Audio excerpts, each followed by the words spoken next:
Miss Pauline Joy Guevara.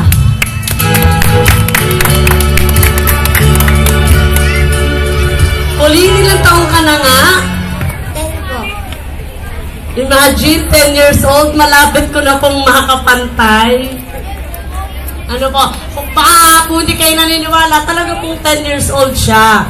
Malaki lang po talaga yung pagkakahubog sa kanya. Ayan po. Okay, Pauline, kinakabahan ka ba? Hindi po. Ayan, ang galing, hindi siya kinakabahan.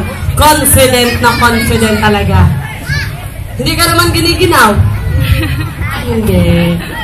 Oh, kasi malamig ang panahon, umaambon, baka ako giniginaw ka.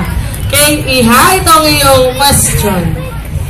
Sa iyong palagay, tama ba o mali ang palagiang pagkain ng junk foods para sa isang batang katulad mo? At bakit? Unang-una po sa lahat, magandang gabi po, lalong-lalo na po sa mga judges. Maraming salamat po sa iyong napakagandang tanong. Para po sa akin ay mali. Dahil karamihan po sa junk foods ay high in calories, low in nutrients, and usually contains harmful synthetic chemicals. And also does not have sufficient levels of essential vitamins and minerals, and it causes many diseases. Thank you.